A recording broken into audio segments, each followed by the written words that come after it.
مقتول کی اپنی بیوی کبھی کی مر چکی تھی۔ یہ میں اس لیے بتا رہا ہوں کہ گھر میں صرف یہ بوڑھا مقتول تھا اور اس کی یہ بہو۔ مجھے ان لوگوں نے بتایا کہ رات 12 بجے کے کچھ پہلے یا کچھ بعد اسے اس لڑکی کی چیخیں اور شور شرابہ سنائی دیا۔ لڑکی چھت پر چلی گئی تھی اور اوپر اس نے مقتول کے بڑے بیٹے کو پکارا اور کہا کہ جلدی آؤ، ابا قتل ہو گئے ہیں۔ اس لڑکی کا نام شاہینہ تھا۔ اس کی چیخو پکار اتنی بلند تھی کہ محلے کے لوگ جاگ اٹھے اور مقتول کا چھوٹا بھائی بھی آ گیا۔ ان لوگوں نے پہلے تو شاہینہ کو شک سے دیکھا۔ شاہینہ کے کپڑے یعنی قمیض 2 3 جگہوں سے پھٹی ہوئی تھی اور قمیض اور شلوار پر بھی بہت سا خون لگا ہوا تھا۔ گھر کے اندر منظر یہ تھا کہ ایک برآمدے میں چارپائی کے قریب فرش پر مقتول کی لاش پڑی تھی۔ کپڑے خون سے لال سرخ ہو گئے تھے اور فرش پر خون بہہ رہا تھا۔ شاہینہ نے ان لوگوں کو بتایا کہ وہ گہری نیند سوئی ہوئی تھی کہ اس کی آنکھ کھل گئی۔ 2 آدمی تھے، ایک آدمی نے اس پر مجرمانہ حملہ کرنے کی کوشش کی۔ شاہینہ اٹھ بیٹھی اور ان دونوں سے اپنے آپ کو بچانے لگی۔ اس کے ساتھ ہی اس نے اپنے سسر کو آواز دی۔ یہ دونوں اس کو چارپائی پر لٹانے اور کپڑے اتارنے کی کوشش کر رہے تھے۔ سسر یعنی مقتول جاگ اٹھا اور دوڑتا آیا۔ وہ صحن کے دوسری طرف والے برآمدے میں سویا ہوا تھا۔ وہ جب آیا تو ان دونوں نے اس پر حملہ کر دیا۔ شاہینہ نے بتی جلا دی، حملہ آوروں نے مقتول کو چاقو مارے، وہ گر پڑا۔ شاہینہ نے زیادہ شور مچایا تو وہ دونوں بھاگ گئے۔ میں وہاں گیا تو گلی میں لوگوں کا ہجوم اکٹھا ہو چکا تھا۔ کسی عقل مند آدمی نے یہ عقل مندی کی کہ لوگوں میں سے کسی کو اندر نہیں جانے دیا۔ میں اندر گیا، یہ ایک کشادہ حویلی تھی۔ صحن کے ایک طرف ڈیوڑی تھی، ایک طرف برآمدہ تھا، سامنے اور بائیں طرف بھی برآمدہ تھا۔ ان برآمدوں کے پیچھے کمرے تھے، ان برآمدوں کے اور صحن کے بلب جل رہے تھے۔ مقتول کی لاش برآمدے کے قریب چارپائی پر پڑی تھی۔ چارپائی کے پاس ایک جوان لڑکی کھڑی تھی، جس کی قمیض 2 3 جگہوں سے پھٹی ہوئی تھی اور خون سے رنگی ہوئی بھی تھی۔ وہ شاہینہ تھی۔ وہ کھڑی رو رہی تھی اور اس کے چہرے پر دہشت صاف نظر آ رہی تھی۔ وہ خاص طور پر خوبصورت لڑکی نہیں تھی، لیکن وہ بری صورت والی بھی نہیں تھی۔ چہرے پر نوجوانی کے تاثرات اچھے لگتے تھے اور قد کاٹ بھی ٹھیک ٹھاک تھا۔ میں نے چارپائی کو دیکھا، اس پر بستر بچھا ہوا تھا۔ بستر کی چادر جس طرح اکٹھی ہو گئی تھی اور اس کی جو سلوٹیں تھیں ان سے پتہ لگتا تھا کہ اس پر دھینگا مچتی ہوئی ہے۔ بستر پر ٹوٹی ہوئی کانچ کی چوڑیوں کے ٹکڑے بکھرے ہوئے تھے۔ میں نے لڑکی کے دونوں بازو دیکھے، یہ چوڑیاں اسی کی تھیں جو دھینگا مچتی میں ٹوٹی تھیں۔ اس کے ایک بازو کی کلائی سے خون نکل رہا تھا، کوئی ٹوٹی ہوئی چوڑی اس کی کلائی میں چبھ گئی تھی۔ میں نے سب سے پہلے اسی لڑکی کا بیان لینا تھا، لیکن اطمینان سے بیٹھ کر۔ سب سے پہلے تو دوسری چیزیں دیکھنی تھیں۔ لاش کو الٹ پلٹ کر دیکھا، اس کے سینے میں اور پیٹ میں چاقو لگے تھے۔ لاش کو اچھی طرح دیکھ کر ہیڈ کانسٹیبل کو جو میرے ساتھ جائے وقوعہ پر گیا تھا، اسے کہا کہ وہ لاش پوسٹ مارٹم کے لیے لے جائے۔ یہ بندوبست اسی نے کرنا تھا۔ کیا تم بتا سکتی ہو، میں نے شاہینہ سے دریافت کیا، کہ یہ دونوں آدمی کدھر سے مکان میں داخل ہوئے تھے؟ نہیں، شاہینہ نے لرزتی کانپتی آواز میں جواب دیا۔ میں نے اس وقت دیکھا جب انہوں نے مجھے پکڑ لیا تھا۔ صرف یہ بتا سکتی ہوں کہ وہ ڈیوڑی کے راستے باہر نکلے تھے۔ وہ ٹھیک کہتی تھی، اگر وہ انہیں اندر آتا دیکھ لیتی تو اسی وقت شور مچا دیتی۔ یہ میں نے دیکھنا تھا کہ مکان کے اندر آنے کا راستہ کون سا ہو سکتا ہے۔ ایک بات بتاؤ، میں نے شاہینہ سے پوچھا، کیا باہر والا دروازہ اندر سے بند تھا اور اس کی زنجیر چڑی ہوئی تھی؟ جی ہاں، اس نے جواب دیا۔ یہ مجھے یقین ہے کہ دروازہ اندر سے پکا بند تھا۔ مقتول یعنی سسر رات کو دروازہ بند کیا کرتے تھے اور پھر سونے سے پہلے میں بھی دیکھ لیا کرتی تھی کہ دروازہ اندر سے پکا بند ہے۔ میں نے صحن میں کھڑے ہو کر مکان کو اچھی طرح دیکھا۔ گلی کی طرف ڈیوڑی تھی، کوئی ایسی دیوار نہیں تھی جس پر کوئی باہر سے چڑھ کر اندر آ سکتا۔ دائیں بائیں پچھواڑے میں بھی مکان تھے، سیڑھیوں کا دروازہ تھا ہی نہیں۔ میں اوپر چلا گیا، میرے ہاتھ میں لمبی ٹارچ تھی۔ اوپر جا کر ہر طرف دیکھا، پھر میں اس چھت پر گیا جو گلی کی طرف تھی۔ وہاں دیوار کے بالکل قریب بجلی کا کھمبا تھا۔ صرف یہ ایک راستہ تھا، یعنی کھمبے پہ چڑھ کر آدمی بڑی آسانی سے چھت پر آ سکتا تھا۔ میں نے منڈیر پر ٹارچ جلا کر دیکھا، مجھے توقع یہ تھی کہ منڈیر پر گرد ہوگی، اس پر قدموں کے نشان ہوں گے، لیکن بدقسمتی سے اسی روز بڑی تیز بارش برسی تھی جس نے منڈیر کو دھو دیا تھا۔ وہاں سے میں اس مکان کے ساتھ ملے ہوئے مکانوں کی چھتوں پر چلا گیا اور گھوم پھر کر دیکھا شاید کسی مکان کی طرف سے اوپر آنے کا راستہ نظر آ جائے۔ یہ تو میں نے دوران تفتیش معلوم کرنا ہی تھا کہ وقوع والے مکان کے ساتھ جن مکانوں کی چھتیں ملی ہوئی ہیں، ان میں کون کون لوگ رہتے ہیں اور وہ کیسے ہیں۔ ہو سکتا تھا کہ ان مکانوں میں رہنے والے کسی خاندان یا کسی شخص کی دشمنی مقتول کے ساتھ یا مقتول کے خاندان کے ساتھ ہو۔ مجھے کھمبے والا راستہ ہی نظر آتا تھا۔ ایک بات بتا دوں، یہ اس لیے کہ آج کل لوگ سمجھتے ہیں کہ کسی کے گھر میں داخل ہو کر کسی گھر کی کسی خاتون پر مجرمانہ حملہ کرنا اور ایک دو آدمیوں کو قتل کر کے نکل آنا ایک عام اور بڑا آسان جرم ہے۔ آپ اخباروں میں پڑھتے رہتے ہوں گے کہ یہ سنگین اور گھناؤنی وارداتیں ہر روز ہوتی ہیں اور بڑھتی ہی جا رہی ہیں۔ شرمناک بات یہ ہے کہ کوئی بھی مجرم پکڑا نہیں جاتا۔ میں آج کے دور کی نہیں بلکہ خاصے پہلے دور کی بات کر رہا ہوں، جب حکومت انگریزوں کی تھی، جس میں قانون کو مذہبی کتاب کی طرح مقدس اور متبرک سمجھا جاتا تھا۔ اس زمانے میں ایسی وارداتیں بہت ہی کم ہوا کرتی تھیں۔ اگر کہیں ایسی واردات ہو جاتی تو اس علاقے میں یوں لگتا تھا کہ جیسے زلزلہ آ گیا ہو۔ ایسی واردات عام جرائم پیشہ لوگ نہیں کرتے تھے۔ کوئی بہت ہی بڑے جرائم پیشہ کبھی ایسی واردات کر گزرتے تھے یا ایسی واردات انتقامی طور پر ہوتی تھی۔ یہ واردات بھی مجھے انتقامی نظر آ رہی تھی۔ اگر مقتول عین وقت پر اپنی بہو کو بچانے کے لیے پہنچ گیا تھا تو یہ دونوں ملزم اس بوڑھے آدمی کو ویسے ہی مار پیٹ کر بے ہوش کر دیتے یا اسے پرے پھینک کر بھاگ جاتے، لیکن انہوں نے اس کو چاقو کے متعدد وار کر کے قتل کیا۔ اس سے مجھے شک ہوتا تھا کہ یہ واردات انتقامی طور پر کی گئی ہے۔ بہرحال یہی تو میں نے تفتیش کرنی تھی کہ اس واردات کی بیک گراؤنڈ کیا ہے۔ میں چھت سے نیچے آیا۔ سب سے پہلے تو میں نے شاہینہ کا بیان لینا تھا اور اسی محلے میں کہیں بیٹھنا تھا۔ باہر نکلتے ہوئے میں نے ڈیوڑی کا باہر والا دروازہ دیکھا اور اس کی زنجیر کو اچھی طرح چیک کیا، چڑھایا اور دیکھا۔ میں اس نتیجے پر پہنچا کہ زنجیر چڑھی ہوئی ہو تو باہر سے کسی بھی طریقے سے نہیں کھولی جا سکتی۔ میں نے نمبردار کو کہا کہ کہیں میرے بیٹھنے کا بندوبست کریں۔ میں وقوع والے گھر کی بیٹھک میں ہی ڈیرے ڈال سکتا تھا، لیکن مجھے پتا تھا کہ لاش جو پوسٹ مارٹم کے لیے چلی گئی ہے، جب وہ واپس آئے گی تو اس گھر میں ماتم شروع ہو جائے گا۔ ایسے ماحول میں تفتیش ٹھیک طرح نہیں کی جا سکتی۔ تھوڑی ہی دیر کے بعد نمبردار آیا اور بتایا کہ اس نے اپنی بیٹھک میں میرے لیے بیٹھنے کا بندوبست کر دیا ہے۔ اس کا گھر اسی گلی میں کچھ آگے جا کر تھا۔ میں شاہینہ کو ساتھ لے کر وہاں چلا گیا اور اس کو بیٹھک میں اپنے سامنے بٹھا لیا۔ وہ بہت ہی زیادہ دہشت کی ماری ہوئی لگتی تھی اور وہ رو بھی رہی تھی۔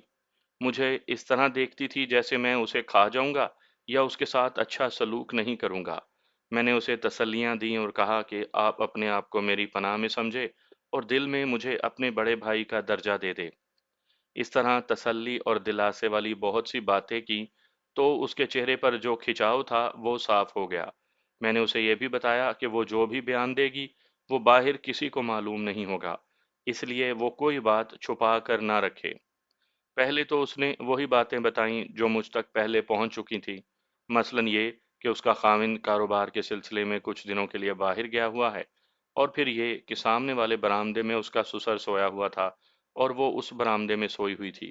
اس سے آگے اس نے جو بیان دیا وہ میں اپنی زبان میں سناؤں گا، یہ اس لیے کہ اس کی زبان سے سنایا تو بات بہت لمبی ہو جائے گی۔ اس نے بیان دیا کہ وہ گہری نیند سوئی ہوئی تھی، اس کی آنکھ کھل گئی۔ یہ دیکھ کر اس کا دل خوف سے ڈوب گیا کہ ایک آدمی اس کی ٹانگوں پر بیٹھ گیا تھا اور اسے ننگا کرنے کی کوشش کر رہا تھا۔ چاندنی رات تھی، چاند کی روشنی برآمدے میں نہیں آتی تھی، لیکن صحن میں چاندنی پڑنے سے آدمی صاف پہچانا جاتا تھا۔ شاہینہ نے دیکھا کہ اس آدمی نے جو چارپائی پر چڑھایا تھا اپنی ناک کے اوپر تک رومال باندھا ہوا تھا۔ شاہینہ پہلے تو ڈری، لیکن اپنی عزت کا خیال آیا تو وہ یک لخت دلیر ہو گئی اور اٹھ بیٹھی، لیکن جو آدمی اس کی ٹانگوں پر بیٹھا تھا اس نے اسے سینے پر دھکا مار کر پھر گرا دیا۔ شاہینہ پھر اٹھی اور اس کے ساتھ ہی اپنے سسر کو اس طرح پکارا، بابا، بابا جان، اور اس کے ساتھ ہی وہ اپنے آپ کو اس آدمی سے چھڑانے لگی۔ دوسرے آدمی نے شاہینہ کے منہ پر ہاتھ رکھا، لیکن شاہینہ نے اپنے سر کو زور سے جھٹکا دیا تو اس آدمی کا ہاتھ پھسل کر آگے چلا گیا اور اس کا بازو شاہینہ کے منہ تک آ گیا۔ شاہینہ نے اس کا بازو پکڑ کر اپنے دانت بازو میں اتار دیے۔ بازو کی یہ جگہ کہنی کے قریب تھی جہاں بازو کا پٹھا ہوتا ہے۔ شاہینہ نے دانت اتنی زور سے بازو میں گاڑے کہ اس آدمی کی ہلکی سی چیخ نکل گئی۔ اس آدمی نے شاہینہ کی قمیض دو تین جگہ سے پکڑی جس سے قمیض پھٹ گئی۔ شاہینہ کو معلوم نہیں تھا کہ یہ کس طرح ہوا کہ جو آدمی اس کی ٹانگوں پر بیٹھ کر اسے ننگا کرنے کی کوشش کر رہا تھا وہ ٹانگوں سے ذرا ہٹ گیا۔ شاہینہ کی ایک ٹانگ آزاد ہوئی تو اس نے بڑی تیزی سے یہ ٹانگ اکٹھی کر کے پاؤں اس آدمی کی پیٹ میں اتنی زور سے مارا کہ وہ آدمی چارپائی سے نیچے فرش پر جا پڑا۔ یہ قدرت کا نظام ہے کہ خطرے میں انسان کی ڈھکی چھپی ہوئی طاقتیں بھی بیدار ہو جایا کرتی ہیں۔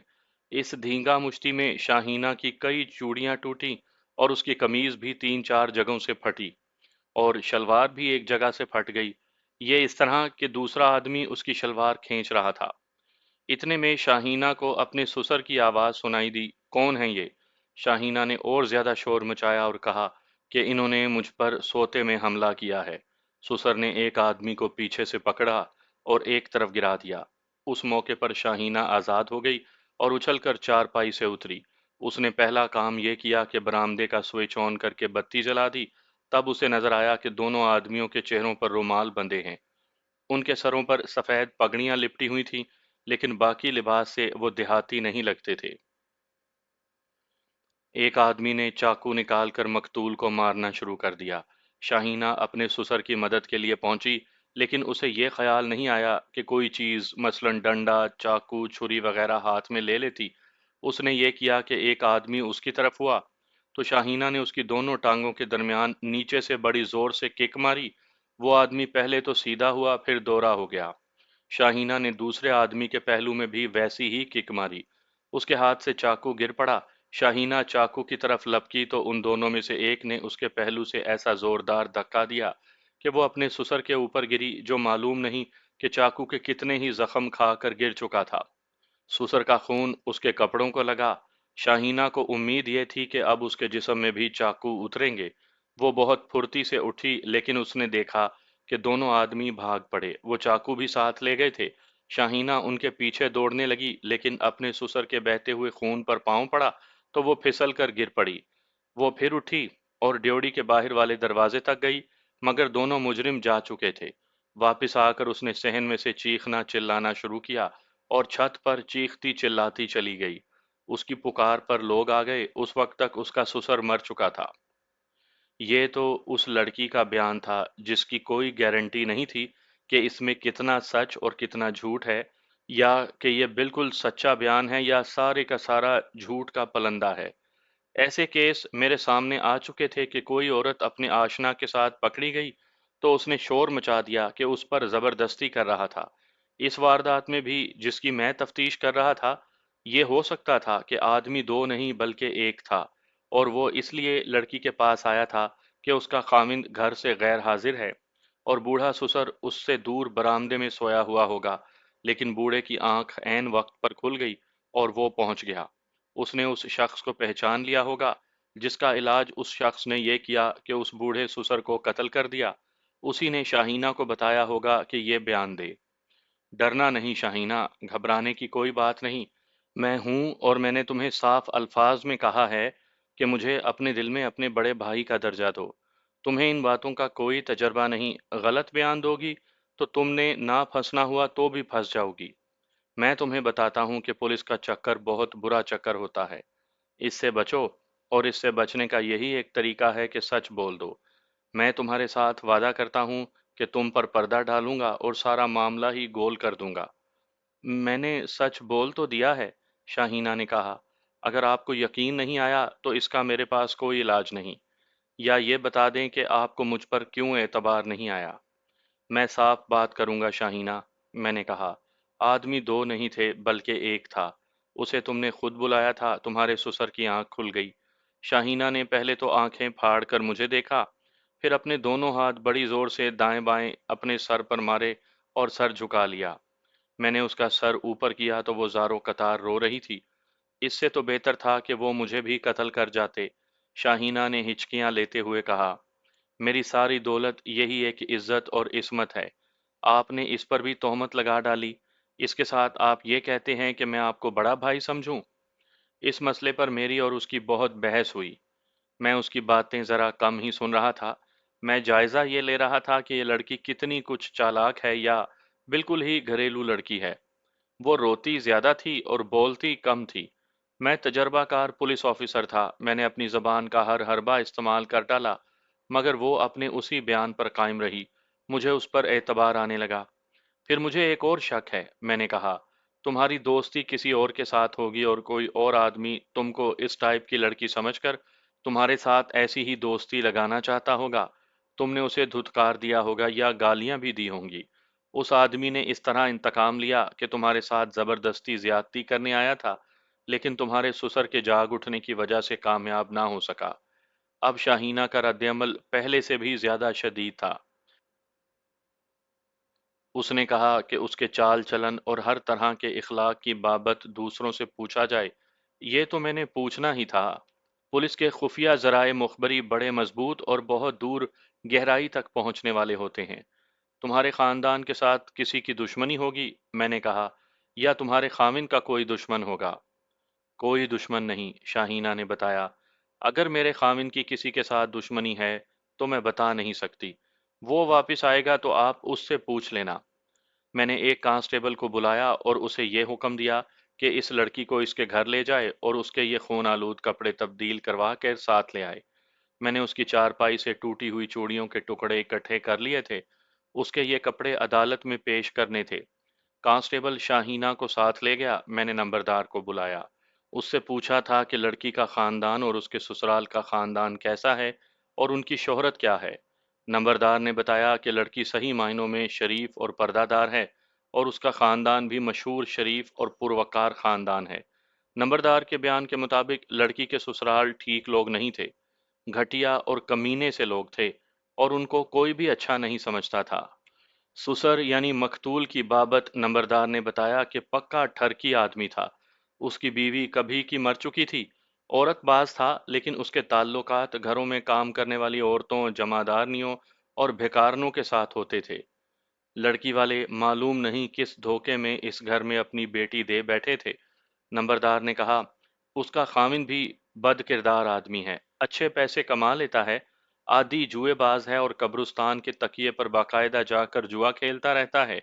یہ تو اس لڑکی شاہینہ کا صبر اور شکر ہے کہ وہ 2.5-3 سال سے اس گھر میں گزارا کر رہی ہے۔ اس گھر کے پیچھے فضل یعنی مقتول کا چھوٹا بھائی رہتا ہے، جس کی اولاد جوان ہو گئی ہے۔ وہ پورے کا پورا خاندان اوچھا اور کمینہ ہے۔ پھر مقتول فضل کا بڑا بیٹا ہے، جس کے بچے ابھی جوان نہیں ہوئے۔ وہ بھی اپنے خاندان کے دوسرے لوگوں جیسا ہے۔ دھوکہ اور فریب کاری اور جھوٹ ان کی زندگی کے اصل اصول ہیں۔ میرے ایک سوال کا جواب دیتے ہوئے نمبردار نے بتایا کہ شاہینہ کے والدین اس قصبے کے رہنے والے نہیں، وہاں سے 20-22 میل دور ایک بڑا قصبہ ہے۔ یہ لوگ وہاں کے رہنے والے تھے۔ ان کی شرافت میرے تھانے والے قصبے تک مشہور تھی۔ میرے اسی شک پر غور کرو چودھری، میں نے نمبردار سے کہا۔ یہ 2 آدمی نہیں تھے بلکہ ایک تھا، اور وہ اس لڑکی کی مرضی سے گھر کے اندر آیا تھا۔ کم از کم میں تو نہیں مانوں گا، نمبردار نے کہا۔ اندر کے بھید تو اللہ ہی جانتا ہے، لیکن جہاں تک میں اس لڑکی کو جانتا ہوں، اس کے خلاف کوئی ایسی بات نہیں مانوں گا جیسی آپ نے شک میں کہی ہے۔ یہ بھی صحیح ہے کہ لڑکی برقعے کے بغیر باہر نکلتی ہے، لیکن یہ بھی صحیح ہے کہ وہ بہت ہی کم باہر نکلتی ہے۔ ایسا ہرگز نہیں کہ ہر روز ہی گلی میں نظر آتی ہو۔ پھر یہ بتاؤ چودھری، میں نے کہا، مجھے یہ واردات انتقامی لگتی ہے۔ تم اسی گھر کے اندر کے حالات بھی جانتے ہو، تو پھر تم باہر کی باتیں بھی جانتے ہوگے۔ مقتول گھٹیا درجے کا عورت باز تھا۔ شاہینہ کا خاوند جوئے باز اور بد کردار ہے۔ ایسے اشخاص کی دشمنی کسی نہ کسی کے ساتھ ضرور ہوتی ہے۔ کیا تم بتا سکتے ہو یا معلوم کر سکتے ہو کہ ان کی دشمنی کس کے ساتھ تھی؟ یہ میں معلوم کر کے بتا سکتا ہوں، نمبردار نے کہا۔ شاہینہ کے خاوند کی دشمنی کسی نہ کسی کے ساتھ ضرور ہوگی، یا اس نے اپنی عادت اور فطرت کے مطابق کسی کے ساتھ پنگا لیا ہوگا یا کاروبار میں کسی کی رقم ہضم کر گیا ہوگا۔ یہ تو میں نے خود بھی معلوم کرنا ہی تھا۔ نمبردار کی رائے لینا میرے واسطے ضروری تھا۔ اس نے مجھے بڑی پکی بنیاد دے دی تھی۔ وہ یہ تھی کہ مقتول کا پورا خاندان گھٹیا اور پست ذہن والا تھا اور ان لوگوں کو کوئی بھی اچھا نہیں سمجھتا تھا۔ نمبردار کی رپورٹ پر میں نے یہ بھی ذہن میں رکھ لیا کہ شاہینہ شریف لڑکی ہے، جس کے چال چلن پر شبہ نہیں کیا جا سکتا تھا اور اس کا خاندان پروقار اور شریف تھا۔ نمبردار کے بعد میں نے اس محلے کے دو معزز افراد کو باری باری بلایا اور ان سے بھی یہی باتیں پوچھیں جو نمبردار سے پوچھی تھیں۔ یہ دونوں معززین میرے پاس تھانے میں آتے رہتے تھے اور مخبری اور چغل خوری ان کی ہابی تھی۔ میں بات کو لمبا نہیں کروں گا، ان دونوں سے مجھے جو کچھ حاصل ہوا وہ میں بتا دیتا ہوں۔ دونوں نے نمبردار کی طرح لڑکی اور لڑکی کے خاندان کو مکمل طور پر شریف اور نیک چلن کہا اور مقتول اور اس کے خاندان کے واسطے وہی الفاظ استعمال کیے جو نمبردار نے کیے تھے، یعنی گھٹیا، اوچھے اور ذلیل وغیرہ۔ دونوں نے اس خیال کا اظہار کیا کہ یہ انتقامی واردات ہے اور اس میں ایک بے گناہ لڑکی بدنام ہو گئی ہے۔ اس بیچاری کو اب تھانے کے چکر پڑیں گے، پھر عدالتوں میں گھسیٹی جائے گی۔ انہوں نے کہا کہ مقتول اگر مارا گیا ہے تو ٹھیک مارا گیا ہے۔ ان میں سے ایک نے یہ بھی کہا کہ ایک نہ ایک دن اس خاندان کے ساتھ کسی نے تنگ آ کر یہی سلوک کرنا تھا۔ دوسرے معزز آدمی نے شاہینہ کے خامد حامد کی بابت کہا کہ جناب یہ شخص جواریہ ہے، شرابی ہے، چرسی ہے اور رنڈی باز بھی ہے۔ اس معزز آدمی نے اس قصبے سے 25-26 میل دور ایک شہر کا نام لے کر کہا کہ حامد وہاں رنڈی بازی کے واسطے جاتا ہے اور اپنے یہ کرتوت کسی سے چھپاتا نہیں بلکہ فخریہ ذکر کرتا ہے۔ ان معززین سے مجھے یہ رائے بھی ملی کہ حامد نے کسی عورت پر دست درازی کی ہوگی اور اس عورت نے اپنے گھر جا کر بتایا ہوگا اور اس گھر کے آدمیوں نے انتقام لے لیا۔ وہ دراصل اپنی عورت کی بے عزتی کے بدلے میں حامد کی بیوی کو بے آبرو کرنے آئے تھے، لیکن حامد کا باپ درمیان میں آ گیا اور مارا گیا۔ اس کے بعد میں نے مقتول کے چھوٹے بھائی کو بلایا جس کی عمر 50 سال سے اوپر تھی۔ اس سے میں نے پوچھا کہ سوچ کر بتائے کہ مقتول کی یا مقتول کے بیٹے حامد کی کسی کے ساتھ دشمنی ہوگی۔ میں اس سے یہ سوال تھانے میں بھی پوچھ چکا تھا جب وہ رپورٹ لکھوانے آیا تھا۔ اس وقت اس نے اتنا ہی کہا تھا کہ کسی کے ساتھ دشمنی نہیں، لیکن اب میں نے یہی سوال پوچھا تو اس نے کچھ اور ہی انداز سے جواب دیا۔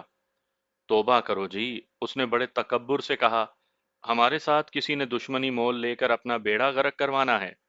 ابھی تو تمہارے خاندان کا بیڑا غرق ہو ہی رہا ہے۔ میں نے طنزیہ لہجے میں کہا، تمہارا بڑا بھائی قتل ہو گیا ہے اور اس بھائی کی بہو بدنام ہو رہی ہے۔ اب دیکھ لینا کہ لوگ اس کی بابت کیا کیا باتیں مشہور کریں گے۔ میں جو پوچھ رہا ہوں وہ بتاؤ، ڈینگے مت مارو۔ وہ دبک گیا اور اس نے اتنا ہی کہا کہ کسی کے ساتھ کوئی دشمنی نہیں۔ اب ایک اور بات بتاؤ، میں نے پوچھا، شاہینہ کے چال چلن کی بابت اس کا کیا خیال ہے؟ بہت اچھا خیال ہے جناب، اس نے جواب دیا۔ شاہینہ کے چال چلن کی بابت آپ اس کے کسی دشمن سے بھی پوچھیں گے تو وہ اس کی تعریف کرے گا۔ میں نے اس شخص کو بہت کریدا اور اپنا تفتیش کا تجربہ پوری طرح استعمال کیا، لیکن اس سے مجھے کچھ بھی حاصل نہ ہوا۔ اس کے بعد میں نے مقتول کے بڑے بیٹے کو بلایا۔ اس سے بھی اسی طرح تفتیش کی، لیکن وہ بھی مجھے کوئی ایسی بات نہ بتا سکا جس سے مجھے تفتیش میں مدد ملتی۔ اس نے اپنے چھوٹے بھائی حامد کے چال چلن اور اخلاق کے بارے میں ایسی اچھی باتیں کی جیسے حامد پکا مومن، زاہد اور پارسا ہو۔ میں نے تفتیش میں ان لوگوں پر ہی بھروسہ نہیں کرنا تھا۔ یہ میں نے دیکھ لیا تھا کہ مقتول کا چھوٹا بھائی اور بڑا بیٹا کس ٹائپ کے آدمی ہیں۔ یہ مجھے جھوٹے اور مکار نظر آئے۔ میں نے بہتر سمجھا کہ اب تھانے چل کر تفتیش جاری رکھی جائے اور جن کو مجھے فوری طور پر ضرورت ہے ان کو ساتھ لے لیا جائے۔ تھانہ قصبے میں ہی تھا اور اس جگہ سے دور بھی نہیں تھا۔ رات گزر گئی تھی، نمبردار نے مجھے اور میرے عملے کو بڑا پرتکلف ناشتہ کروایا تھا اور اب دن کے 11 بج چکے تھے۔ میں نے ان افراد کو اکٹھا کیا جن کو تھانے لے کر جانا تھا۔ اتنے میں پوسٹ مارٹم رپورٹ آ گئی اور اس کے پیچھے پیچھے مقتول کی لاش بھی آ گئی۔ پوسٹ مارٹم رپورٹ میں 6 زخم لکھے گئے، 4 سینے میں اور 2 معدے کے مقام پر تھے۔ یہ زخم تیز دھار آلے کے ساتھ تھے جو چاقو بھی ہو سکتا تھا اور چھری بھی۔ میں اپنے سننے والوں کی خدمت میں ایک عرض کرتا ہوں کہ اب میں بہت بوڑھا ہو گیا ہوں، اس لیے اچھی طرح لکھنے کی میرے اندر طاقت نہیں رہی۔ ہاتھ تھک جاتا ہے اور لکھنا چھوڑ دیتا ہے۔ اپنی یہ کمزوری دیکھ کر میں نے یہ فیصلہ کیا کہ چھوٹی چھوٹی تفصیلات کو نظر انداز کر کے چیدہ چیدہ اور اہم واقعات بتاؤں گا۔ بہرحال آپ کو کہانی مکمل ملے گی اور کہیں بھی آپ یہ نہیں کہہ سکیں گے کہ یہاں خلا آ گیا ہے اور معلوم نہیں یہاں کیا ہوا تھا۔ میں نے تھانے جا کر جو کارروائی کی وہ اس طرح تھی کہ اپنے اے ایس آئی کو یہ کام سونپا کہ وہ اس واردات کے پیش نظر شہر کے جرائم پیشہ افراد اور مشتبوں کو اکٹھا کرے اور ان سے تفتیش بھی کرے۔ اے ایس آئی جانتا تھا کہ عادی مجرموں اور مشتبوں کے ساتھ کس طرح کا سلوک کیا جاتا ہے اور ان سے تفتیش کس طرح سے کی جاتی ہے۔ میں نے اسے بتایا کہ واردات کے ایک ملزم کے دائیں بازو پر دانتوں کے گہرے نشان ہوں گے۔ اس کو بازو کی وہ جگہ بھی بتائی جہاں اس نشانات کا ہونا ممکن تھا۔ یہ جگہ کوہنی کے قریب تھی۔ اپنے ایک سینئر اور تجربہ کار ہیڈ کانسٹیبل کو یہ کام دیا کہ وہ مخبر اکٹھے کرے یا ان کے پاس جائے اور ان کو کہے کہ بہت جلدی مجھے اپنی رپورٹیں پہنچائیں۔ ہیڈ کانسٹیبل کو میں نے یہ بھی کہا کہ آڑت کی منڈی سے یہ معلوم کرنا ہے کہ حامد کا کسی سے لین دین پر جھگڑا ہوگا یا اس نے کسی کی رقم ہضم کر لی ہوگی۔ یہ پولیس کی ایک خفیہ مشینری ہوتی ہے، یا اسے آپ ایک زمین دوز نظام کہہ لیں، جو کسی بھی واردات کے فوراً بعد اپنے آپ حرکت میں آ جاتا ہے اور تھانے دار کو وہ باتیں بھی معلوم ہو جاتی ہیں جو عام لوگوں کو معلوم نہیں ہو سکتی۔ میں اس نظام کی بابت کوئی زیادہ بات نہیں کروں گا، صرف یہ بتانا ضروری سمجھتا ہوں کہ بعض مخبر اپنی کارگزاری سے تھانے داروں کو بھی حیران کر دیا کرتے تھے۔ یہ بات تو میں اپنی کہانیوں میں، اور جناب احمد یار خان صاحب بھی لکھ چکے ہیں کہ ہر تھانے کے علاقے میں، خواہ وہ علاقہ شہری ہو یا دیہاتی، ایسے باحیثیت اور معزز اشخاص موجود ہوتے ہیں جو تھانے داروں کی خوشنودی حاصل کرنے کے لیے چوری چوری مخبری کا کام کرتے ہیں۔ میں تھانے میں تفتیش اور دیگر کارروائیوں میں مصروف ہو گیا، لیکن میں آدھی رات کا جاگا ہوا تھا اور مسلسل محنت اور دماغ سوزی کر رہا تھا۔ مجھے تھوڑے سے وقت کے لیے آرام کی سخت ضرورت تھی۔ میں اپنے دماغ کو تر و تازہ کرنا چاہتا تھا۔ گھر جانا مناسب نہیں تھا، اس لیے کہ واردات سنگین تھی اور خطرہ تھا کہ کسی بھی وقت انگریز ڈی ایس پی آن دھمکے گا اور پوچھے گا کہ اب تک میں نے کیا کیا ہے اور کوئی سراغ حاصل کیا ہے یا نہیں۔ میں کانسٹیبلوں کی بارک میں چلا گیا اور ایک کانسٹیبل کی چارپائی پر لیٹا اور لیٹتے ہی آنکھ لگ گئی۔ میں 2 گھنٹوں سے کچھ زیادہ وقت سویا۔ آنکھ کھلی تو دماغ میں تازگی آ گئی تھی۔ میں فوراً اٹھا اور اپنے دفتر والے کمرے میں پہنچا۔ دو ویسے ہی معزز حضرات آئے بیٹھے تھے جن کا میں نے پہلے ذکر کیا ہے۔ میں نے دونوں کو اکٹھا ہی بٹھا لیا اور انہوں نے اس واردات اور مقتول کے خاندان کی بابت باتیں شروع کر دیں۔ میں ان سے سوال پوچھتا رہا اور وہ چھوٹی چھوٹی تفصیلات بھی بتاتے رہے۔ میں مناسب نہیں سمجھتا کہ ہر فرد و بشر نے مجھے جو جو باتیں بتائیں وہ الگ الگ بتاؤں۔ اس سے تو کہانی لمبی ہوتی چلی جائے گی۔ میں دراصل آپ کو وہ واقعہ سنانا چاہتا ہوں جو آپ کو چونکا دے گا۔ ان دو معززین نے میرا خاصا وقت لے لیا اور ان کی باتیں تو ویسی ہی تھیں جو میں پہلے بھی سن چکا تھا، لیکن دو باتیں میرے لیے نئی تھیں۔ اس کے بعد اور مخبر آنے لگے اور کچھ باتیں مجھے یہاں کے پرانے کانسٹیبلوں نے بھی بتائیں، اور ایسی ہی باتیں اور رپورٹیں سنتے سنتے دن گزر گیا۔ میں نے پہلے شاید ذکر نہیں کیا، اب بتاتا ہوں کہ میں نے تکیے کے دو ملنگوں کو بھی بلایا تھا جو تکیے پر ہی رہتے تھے اور وہاں جوا کھلواتے تھے۔ وہاں پیشہ ور جواری اور بدماش اکٹھے ہوا کرتے تھے۔ یہ ملنگ ان کی ذاتی زندگی کی باتوں سے پوری طرح واقف ہوتے تھے۔ یہ سلسلہ شاید آج بھی چلتا ہے۔ ان دونوں ملنگوں سے مجھے حامد کے بارے میں دو بڑی کارآمد باتیں معلوم ہوئیں۔ سورج غروب ہونے والا تھا جب مجھے بتایا گیا کہ مقتول کا بیٹا حامد، جو شاہینہ کا خاوند تھا، آیا ہے۔ یہ میں بتا چکا ہوں کہ وہ اپنے کاروبار کی بابت باہر گیا ہوا تھا۔ اس کو باپ کے قتل کی اطلاع مل گئی اور وہ گھر آ گیا۔ گھر سے ہو کر وہ تھانے آیا۔ میں نے اسے اپنے پاس بلا کر بٹھا لیا، رسمی طور پر، اور افسوس اور ہمدردی کا اظہار کیا۔ پھر اس سے پوچھا کہ اس کی کسی کے ساتھ دشمنی ہے یا نہیں۔ اس نے صاف الفاظ میں کہا کہ اس کی کسی کے ساتھ دشمنی نہیں۔ کیا ان دو آدمیوں کا کوئی سراغ ملا ہے یا نہیں؟ حامد نے مغموم آواز میں پوچھا اور کہا، یہ تو بڑے ہی خطرے والی بات ہے جناب۔ یہ آدمی اگر پکڑے نہ گئے تو پھر بھی ایسا حملہ کر سکتے ہیں۔ جب تک تم اپنے دل میں چھپی ہوئی باتیں باہر نہیں نکالو گے، ان آدمیوں کا سراغ نہیں ملے گا۔ میں نے کہا، یہ واردات دشمنی والی لگتی ہے، کسی نے تم سے انتقام لیا ہے۔ میری کسی کے بھی ساتھ اتنی سخت دشمنی نہیں، حامد نے کہا۔ یہ تو خونی دشمنی ہے، بلکہ خونی سے بھی زیادہ۔ انہوں نے تو میری بیوی پر حملہ کیا تھا۔ پھر ایک بات بتاؤ، میں نے پوچھا، اپنی بیوی کے چال چلن پر تمہیں پورا اعتبار ہے؟ ہاں جناب، اس نے کہا، مجھے اپنی بیوی کے چال چلن پر ذرا سا بھی شبہ نہیں، لیکن جو عقل اور تجربہ آپ کا ہے وہ میرا تو نہیں ہو سکتا۔ کیا کوئی ایسی بات سامنے آئی ہے جس سے پتہ لگے کہ میری بیوی کا چال چلن مشکوک ہے؟ میں شک شبے کی بات کر رہا ہوں، میں نے کہا۔ تمہاری بیوی کی کسی کے ساتھ درِ پردہ دوستی ہوگی، اس نے اس کو چھوڑ کر کسی اور کے ساتھ دوستی لگا لی ہوگی، یا یہ ہو سکتا ہے کہ کسی نے اس کے ساتھ تعلقات پیدا کرنے کی کوشش کی اور تمہاری بیوی نے اس کی بے عزتی کر کے اسے دھتکار دیا۔ پھر یہ شخص اپنے کسی ساتھی کو لے کر آیا اور تمہاری بیوی پر مجرمانہ حملہ کیا۔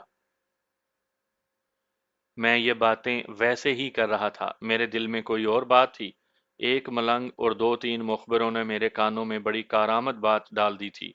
میں نے جب اس کی بیوی شاہینہ پر یہ شک ظاہر کیا تو حامد نے پرزور طریقے سے کہا، یہ بالکل غلط اور بے بنیاد شک ہے۔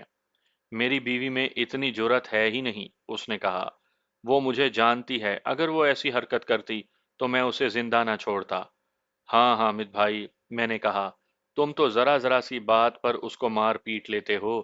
وہ کوئی شکایت زبان پر لائے تو تم اس کے منہ پر تھپڑ مارتے ہو۔ اس کو تم سے ڈرنا ہی چاہیے۔ اگر تم سمجھتے ہو کہ تمہاری بیوی ہر لحاظ سے ٹھیک ہے تو یہ کوئی تمہارے دشمن ہیں جنہوں نے تم پر وار کیا ہے۔ میرا کوئی دشمن نہیں، اس نے کہا۔ میں بڑے اچھے اخلاق کا آدمی ہوں۔ اپنے والد صاحب کے اخلاق کی بابت تمہارا کیا خیال ہے؟ میں نے پوچھا۔ وہ تو جی آپ کسی سے بھی پوچھیں، ہر کوئی انہیں قابل عزت اور قابل احترام کہے گا۔ حامد نے کہا، وہ تو بڑے نیک بزرگ تھے۔ ہاں حامد، میں نے کہا، وہ اپنی جمعدارنی، نوکرانی اور ان بھکارنوں کی نگاہوں میں بھی قابل احترام تھے جن کے ساتھ وہ ہوسکاری کے واسطے جھک مارتے تھے۔ تم اپنے آپ کو بھی بڑے اچھے اخلاق کا آدمی کہتے ہو۔ کیا تم نہیں جانتے کہ پولیس کی مخبری کا نظام تمہارے گھر کے اندر سے بھی راز لے آتا ہے، اور میرے مخبر قبروں کے نیچے سے راز لے آیا کرتے ہیں؟ اب میری بات کان کھول کر سنو۔ تم نے جھوٹ بولا تو ہڈیاں توڑ دوں گا۔ کیا رحیم نام کے ایک شخص کی بیوی تاجی کے ساتھ تمہارے ناجائز تعلقات نہیں؟ وہ چونک کر میری طرف دیکھنے لگا۔ اس کے چہرے پر گھبراہٹ آ گئی تھی۔ وہ کچھ بھی نہ بولا۔ اتنا بھی نہ گھبراؤ حامد، میں نے اپنا غصہ قابو میں لا کر دوستانہ لہجے میں کہا۔ تمہارے جائز یا ناجائز تعلقات کسی کے بھی ساتھ ہوں، مجھے اس پر کوئی اعتراض نہیں۔ میں صرف یہ کہہ رہا ہوں کہ میرے ساتھ سچ بولو۔ تم نے جھوٹ بول بول کر اپنے باپ کو قتل کروا دیا ہے اور بیوی کو بے عزت کروایا۔ میں تمہیں بتاتا ہوں کہ یہ ہوا کیا ہے۔ تم نے رحیم کی بیوی کو اپنی داشتہ بنایا ہوا ہے، جس کا اس کو دیر سے علم ہوا ہے۔ اس نے اپنی بے عزتی کا بدلہ اس طرح لیا کہ دو آدمی بھیج کر تمہاری بیوی کو اغوا کروانے کی یا وہیں گھر میں ہی بے آبرو کروانے کی کوشش کی۔ اچانک حامد ہنس پڑا اور اس نے دایاں ہاتھ اپنے منہ کے آگے اس طرح گھمایا جس طرح منہ پر بیٹھی ہوئی مکھی اڑائی جاتی ہے۔ مجھے بالکل توقع نہیں تھی کہ وہ اس طرح ہنس پڑے گا۔ کس کی بات کرتے ہیں جناب؟ اس نے میری بات کو کاٹ کر کہا۔ اگر رحیم میں اتنا دم ہوتا تو اس کی بیوی کسی غیر مرد کے ساتھ تعلق قائم نہ کرتی۔ آپ کو ٹھیک بتایا گیا ہے کہ رحیم کی بیوی کے ساتھ میری دوستی ہے، لیکن مجھے یہ بھی یقین ہے کہ رحیم کو اس کا علم نہیں۔ اگر جناب کو رحیم پر شک ہے تو اس کو تھانے میں ضرور طلب کریں۔ کسی انسان کا کچھ پتہ نہیں ہوتا کہ وہ تنگ آ کر کیا کر گزرے۔ میں آپ کو یہ بھی بتا دیتا ہوں کہ رحیم اپنی بیوی کے ہاتھوں تنگ ہے، لیکن بیوی کے خلاف کچھ بھی نہیں کر سکتا۔ نہ اس میں اتنی جرت ہے کہ بیوی کے آگے بولے۔ حامد اب ٹھیک ٹھیک باتیں کرنے پر اتر آیا تھا۔ رحیم اور اس کی بیوی تاجی کی بابت بہت باتیں ہوئیں۔ میرا خیال یہ تھا کہ حامد رحیم کے بارے میں اس خوش فہمی میں مبتلا ہے کہ رحیم اس کے خلاف کچھ نہیں کر سکتا۔ حامد کو میں نے اچھی طرح جانچا اور پرکھا تو میں اس نتیجے پر پہنچا کہ یہ بھی ڈینگے مارنے والا آدمی ہے۔ میں نے سوچ سوچ کر یہ فیصلہ کیا کہ پہلے میں رحیم کی بیوی کو تھانے بلاؤں گا۔ حامد نے کچھ ایسی باتیں کی تھیں کہ مجھے تفتیش کے پیش نظر حامد کی بیوی زیادہ اہم معلوم ہوتی تھی۔ رات ہو گئی تھی۔ میں نے مناسب نہ سمجھا کہ اس وقت تاجی کو تھانے بلواؤں۔ حامد کو میں نے یہ کہہ کر گھر بھیج دیا کہ وہ کسی کے ساتھ بات نہ کرے کہ میری اور اس کی آپس میں کیا بات چیت ہوئی ہے۔ میں نے اپنے اے ایس آئی سے رپورٹ لینی تھی۔ اس نے میری ہدایت کے مطابق کچھ عادی مجرم ہسٹری شیٹر اور کچھ مشتبہ وغیرہ بلائے تھے اور ان کے ساتھ مصروف رہا تھا۔ میں نے اسے کہا تھا کہ جس کے بازو پر دانت لگے ہوئے ہیں اور زخم تازہ ہے وہ ہمارا ملزم ہے۔ اے ایس آئی کو بلا کر پوچھا تو اس نے کہا کہ کسی ایک بھی آدمی کے بازو پر دانتوں کے نشان نہیں۔ اس کے باوجود اے ایس آئی ان لوگوں کے پیچھے پڑا ہوا تھا کہ شاید کوئی سراغ مل جائے۔ اگلی صبح میں تھانے پر جا کر بیٹھا ہی تھا کہ ایک بڑا ہی معزز شخص میرے دفتر کے دروازے پر آ کھڑا ہوا اور ماتھے پر ہاتھ رکھ کر سلام کیا اور آنے کی اجازت مانگی۔ میں نے اس کا لباس، چہرہ اور ڈیل ڈول دیکھ کر بڑے احترام سے کہا کہ وہ اندر آ جائے اور بیٹھے۔ اس کی سلیقے سے تراشی ہوئی چھوٹی چھوٹی داڑھی اس کے چہرے پر بڑی ہی بھلی لگ رہی تھی۔ میں نے اپنے آپ میں قیاس آرائی کی کہ یہ شخص اگر کہیں ملازم ہے تو کسی اسکول کا ہیڈ ماسٹر ہوگا، اور اگر کسی سرکاری محکمے میں ہے تو ہیڈ کلرک یا آفس سپرنٹینڈنٹ ہوگا۔ بہرحال میرا جی چاہتا تھا کہ اس شخص کا احترام کیا جائے۔ میں نے اس سے پوچھا کہ میں اس کی کیا خدمت کر سکتا ہوں۔ اس نے بتایا کہ وہ شاہینہ کا باپ ہے۔ میرا قیاس بالکل صحیح نکلا، وہ اپنے قصبے کے اسلامیہ ہائی اسکول میں سیکنڈ ماسٹر تھا۔ میں آپ کی تفتیش میں دخل اندازی نہیں کرنے آیا، اس نے تہذیب اور ادب سے بات کرتے ہوئے کہا۔ میں صرف اپنی یہ تسلی کرنا چاہتا ہوں کہ میری بیٹی پر تو کوئی حرف نہیں آئے گا۔ اتنا ہی کہہ کر اس کی آنکھوں میں آنسو بہنے لگے، اور پھر آہ لے کر اس نے کہا، ہم تو بڑے دھوکے کا شکار ہو گئے ہیں، کچھ سمجھ نہیں آتی کہ کیا کریں۔ آپ میرے ساتھ بے تکلفی سے بات کریں، میں نے کہا۔ مجھ سے جو کچھ ہو سکے گا میں کروں گا، بلکہ یہ کوشش بھی کروں گا کہ قاعدے قانون سے تھوڑا سا منحرف ہونا پڑا تو ہو جاؤں گا، آپ بات کریں۔ وہ بات کرتے جھجک رہا تھا۔ میں نے اس کی حوصلہ افزائی کی، لیکن لوگوں کے دلوں میں تھانے دار اور پولیس کا ایسا رعب بیٹھا ہوا تھا کہ وہ کھل کر بات کرنے سے ڈرتے تھے۔ یہی کیفیت اس شخص پر طاری تھی۔ اس زمانے میں استادوں کی عزت اور قدر اتنی زیادہ ہوتی تھی جتنی آج پیروں اور درویشوں کی نہیں ہوتی۔ میرے دل میں اس کا بحیثیت استاد احترام تھا۔ میں نے اس سے کچھ باتیں کی، کچھ اس نے کی، اور جب اس کا حوصلہ قائم ہوا تو وہ اصل بات کہنے پر آ گیا۔ میں نے اپنی بیٹی اس گھر میں نہیں دینی تھی، اس نے کہا۔ میرے ملنے والے ایسے دو آدمیوں نے جن پر مجھے اعتماد تھا، ان لوگوں کے واسطے رشتہ مانگا اور کہا کہ کاروباری لوگ ہیں اور خوشحال بھی ہیں، اور بہت ہی شریف اور باوقار خاندان ہے۔ میں اپنی بیوی کے ساتھ یہاں ان کے گھر آیا تو ان لوگوں نے ایسی تعظیم اور ادب اور احترام کا مظاہرہ کیا کہ میں ان سے متاثر ہو گیا۔ یوں لگتا تھا کہ ان لوگوں نے سر آنکھوں پر بٹھا لیا ہے، اور باقی عمر اسی طرح میرے ممنون اور مشکور رہیں گے۔ مقتول اور اس کا بھائی میرے پاس آئے تو اس طرح پتہ چلتا تھا کہ ان میں احساس کمتری بھی ہے اور عجز و انکسار بھی۔ میرا اپنا کوئی عزیز اور رشتہ دار نہیں۔ میں دھوکے میں آ گیا اور اپنی بیٹی دے بیٹھا۔ شادی ہونے کی دیر تھی کہ ان لوگوں نے اپنی اصلیت ظاہر کرنا شروع کر دی۔ مختصر یہ کہ انہوں نے آنکھیں ماتھے پر رکھیں اور ہمیں طرح طرح سے لتاڑنا شروع کر دیا۔ ہماری بیٹی کو تو یہ لوگ مارتے پیٹتے تھے۔ تب مجھے ادھر ادھر سے پتہ لگا کہ میرا یہ داماد جواری اور شرابی ہے اور بہت ہی بدنام آدمی ہے۔ بیٹی کے سسر کے بارے میں تو بہت گندی باتیں معلوم ہوئیں۔ ہم لوگ اپنی شرافت میں رہے اور بیٹی کو یہی کہتے رہے کہ نباہ کرنے کی کوشش کرے۔ اس بیچاری نے میری عزت کی خاطر یہ جہنم برداشت کیے رکھا، اور اب نوبت یہاں تک پہنچ گئی ہے کہ اتنی بڑی واردات ہو گئی۔ لوگ مجھے بتاتے ہیں کہ یہ واردات ان لوگوں کی اپنی بدماشی کے جواب میں کچھ بدماشوں نے انتقام کے طور پر کی ہے۔ میں اس قسم کی باتیں پہلے بھی سن چکا تھا جو آپ کو سنا دی ہیں۔ میں اس معزز شخص سے یہ معلوم کرنا چاہتا تھا کہ یہ مجھ سے کس قسم کی مدد یا حفاظت چاہتا ہے۔ یہ میں نے اس سے پوچھا۔ آپ قانون سے واقفیت رکھتے ہیں، اس نے کہا۔ ایک عرض تو یہ کروں گا کہ اگر آپ کے اختیار میں ہے تو میری بیٹی پر کوئی تہمت نہ آئے، اور ایک مشورہ آپ سے یہ لینا ہے کہ میں ان لوگوں سے کس طرح آزاد ہو سکتا ہوں، یعنی میں اپنی بیٹی کے لیے کس طرح طلاق حاصل کر سکتا ہوں۔ آپ تفتیش ختم ہونے دیں، میں نے اسے احترام سے تسلی دیتے ہوئے کہا۔ مجھے پہلے یہاں کے معززین نے بتایا ہے کہ آپ کے ساتھ دھوکہ ہوا ہے، اور یہ لوگ بڑے ہی گھٹیا اور بدنام ہیں۔ میں اسی واردات کو آپ کے لیے بہانہ بنا دوں گا، اور اسی کو بنیاد بنا کر آپ عدالت کی معرفت طلاق لے سکیں گے۔ میں خود یہ چاہتا ہوں کہ آپ کی بیٹی یہاں سے آزاد ہو کر آپ کے پاس چلی جائے۔ ابھی وہ نوجوانی کی عمر میں ہے، انشاءاللہ اس کی کہیں شادی ہو جائے گی۔ آپ مطمئن رہیں، میں آپ کی بیٹی پر کوئی تہمت یا غلط حرف نہیں آنے دوں گا۔ وہ بے اختیار ہچکیاں لے لے کر رونے لگا۔ اس کا میرے دل پر بہت ہی اثر ہوا۔ میں نے دل کی گہرائی سے اس کے ساتھ وعدہ کیا کہ میں اس کو اور اس کی بیٹی کو بدنام نہیں ہونے دوں گا۔ البتہ یہ اسے برداشت کرنا پڑے گا کہ اس کی بیٹی ہر پیشی پر عدالت میں آ جائے۔ یہ کوئی بدنامی والی بات نہیں۔ اس کو بہلا کر اور تسلی دلاسا دے کر رخصت کر دیا۔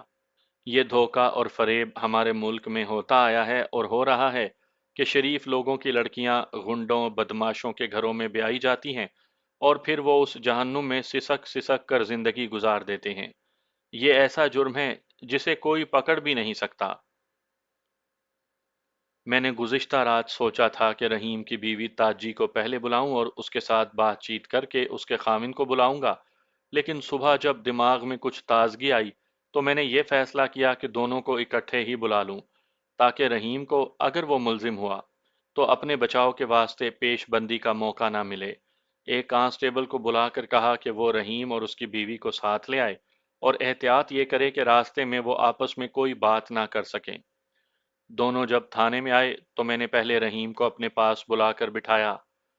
اس کے آنے کا اور چلنے کا اور میرے سامنے بیٹھنے کا انداز ایسا تھا جس میں مجھے مردانگی نظر نہیں آئی۔ پولیس کا خوف صاف نظر آ جاتا ہے، لیکن یہ شخص کسی اور ہی قسم کا تھا۔ میں نے سب سے پہلے اسے یہ کہا کہ اپنے دائیں بازو کی آستین اوپر کرے اور بازو کوہنی تک ننگا کر دے۔ اس نے آستین کوہنی سے بھی اوپر کر دی۔ یہ دیکھ کر مجھے بہت خوشی ہوئی کہ کوہنی سے ذرا نیچے اس کے بازو پر پٹی بندھی ہوئی تھی۔ میں نے اس سے پوچھا کہ یہ زخم کیسے آیا۔ اس نے بتایا کہ ایک لکڑی کی نوک بڑی زور سے لگ گئی تھی۔ میں نے اسے کہا کہ پٹی کھول دے۔ وہ بائیں ہاتھ سے پٹی کھولنے میں دشواری محسوس کر رہا تھا۔ میں نے اٹھ کر اس کی پٹی کھول دی۔ یہ زخم پر چپکی ہوئی نہیں تھی۔ زخم ننگا ہوا تو میں خوشی سے دیوانہ ہونے لگا۔ یہ دانتوں کے صاف نشان تھے اور دانت گوشت میں گہرے اترے ہوئے تھے۔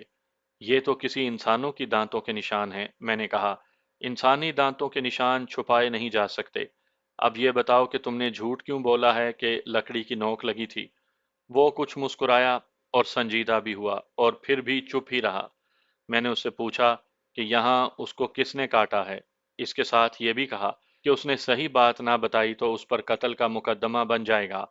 وہ چپ رہا تو میں نے کہا کہ یہ حامد کی بیوی کے دانتوں کے نشان ہیں اور تم نے اپنے ایک ساتھی کے ساتھ حامد کے باپ کو قتل کیا ہے۔ نہیں جناب اعلیٰ۔ وہ تو تڑپ کر اچھل پڑا اور بولا، میں جھوٹ نہیں بول رہا، میں نے کسی کو قتل نہیں کیا، اور دانتوں کے یہ نشان حامد کی بیوی کے نہیں بلکہ میری اپنی بیوی کے ہیں۔ میں شرمندگی کے باعث چپ تھا۔ یہ دانت کب لگے ہیں؟ میں نے پوچھا۔ اس نے جو وقت بتایا وہ واردات کی رات تھی۔ اس رات رحیم کی اپنی بیوی کے ساتھ لڑائی ہوئی تھی۔ اس نے یہ بھی کہا کہ میری بیوی یہاں موجود ہے، اس سے پوچھ لیا جائے۔ میں نے اس سے پوچھا کہ بیوی کے ساتھ لڑائی کیوں ہوئی تھی؟ بدماش عورت ہے، اس نے کہا، میرے قابو سے باہر ہے۔ میں اس کو قابو کرنے کی کوشش کرتا ہوں تو میرے گلے پڑ جاتی ہے۔ کبھی تو خاموش رہتا ہوں اور جب کبھی تنگ آ کر کچھ کہہ بیٹھتا ہوں تو میرے لیے مصیبت کھڑی کر دیتی ہے۔ کیا اس کے کسی کے ساتھ ناجائز تعلقات ہیں؟ میں نے پوچھا۔ ہاں جی، اس نے جواب دیا۔ مجھے کچھ دن پہلے معلوم ہوا ہے کہ اس نے مقتول فضل کے بیٹے حامد کے ساتھ تعلق جوڑا ہے اور وہ اسے پیسے کھلاتا رہتا ہے۔ میں نے بیوی کی منت بھی کی اور سختی بھی کی کہ حامد کے ساتھ تعلق توڑ لے، لیکن پرسوں رات بڑی سخت لڑائی ہوئی۔ میں نے سوچا تھا کہ اس کو گھر سے ہی نکال دوں، لیکن اس نے میرے بازو میں ایسے دانت گاڑے کہ چھوڑتی ہی نہیں تھی۔ یہ زخم آپ خود دیکھ لیں، مجھے سمجھ نہیں آتی کہ میں کیا کروں۔ یہ شخص تو میرے آگے مظلوم بنا ہوا تھا، اور وہ واقعی مظلوم تھا اور بیوی کے ہاتھوں بہت ہی دکھی تھا، لیکن وہ جس انداز سے بات کرتا تھا اس سے مجھے ہنسی آ رہی تھی اور میں ہنسی پر قابو پانے کی کوشش کر رہا تھا۔ وہ تھا تو مرد، لیکن وہ بولتا تھا تو اپنے ہاتھ بھی ہلاتا تھا اور اس کا بولنے کا انداز اور ہاتھ ہلانے کا طریقہ بالکل ہیجڑوں جیسا تھا۔ مجھے سمجھ آ گئی کہ اس کی بیوی اسے کیوں اچھا نہیں سمجھتی اور اس نے باہر کیوں دوستی لگائی ہوئی ہے۔ کیا اس لڑائی کے بعد تم گھر سے باہر چلے گئے تھے؟ میں نے ایک شک کی بنا پر اس سے پوچھا۔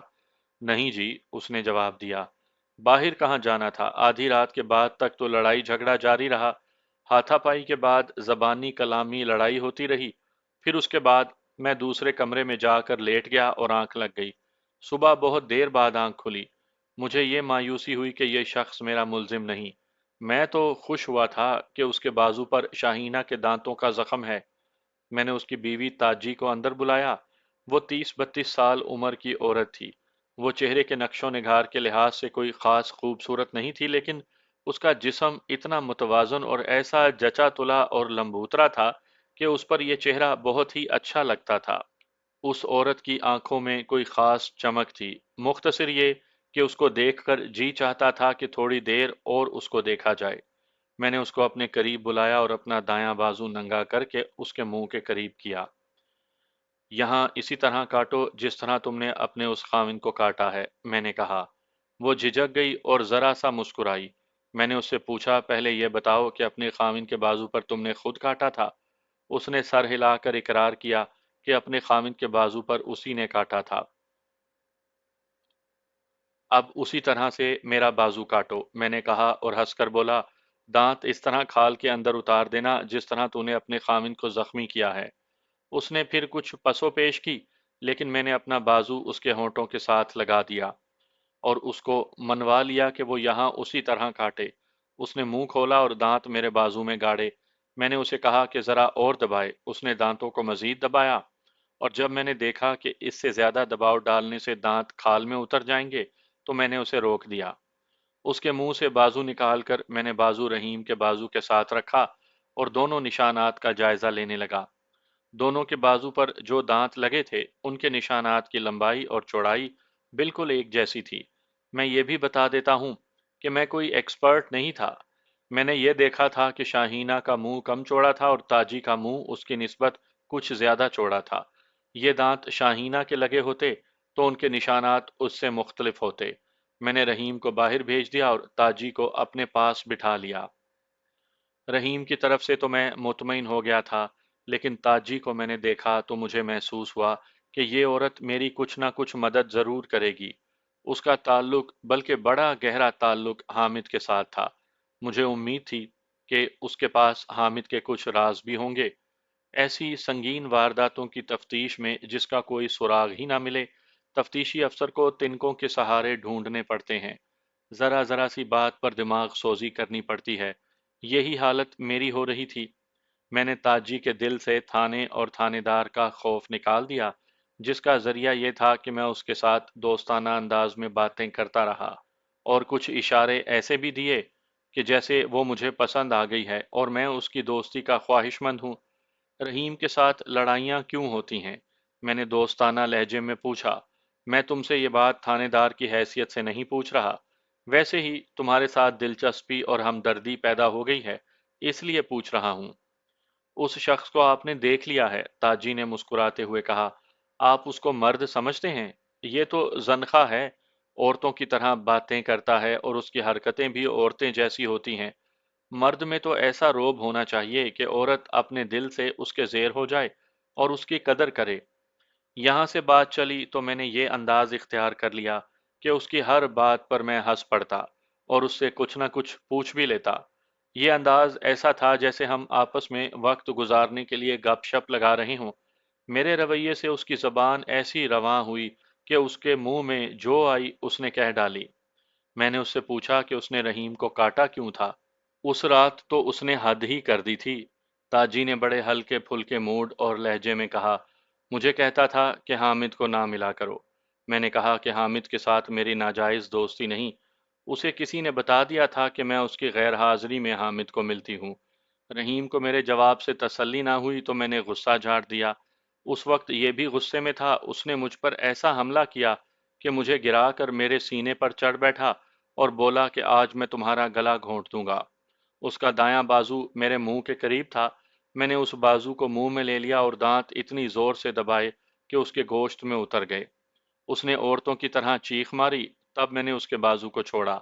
یہ اٹھ کر ایک طرف بیٹھ گیا اور عورتوں کی طرح رونا شروع کر دیا۔ تاجی نے تسلیم کر لیا کہ حامد کے ساتھ اس کی ناجائز دوستی ہے۔ میں نے اس سے پوچھا کہ اس نے حامد کو کیسے پسند کر لیا؟ وہ تو شرابی، جواریہ اور چرسی ہے اور دھوکے باز بھی ہے۔ وہ طوائف باز بھی ہے، تاجی نے کہا۔ وہ جھوٹا اور فریب کار بھی ہے، لیکن مجھے اس سے کیا؟ میں اس سے جو کچھ بھی مانگوں وہ فوراً حاضر کرتا ہے۔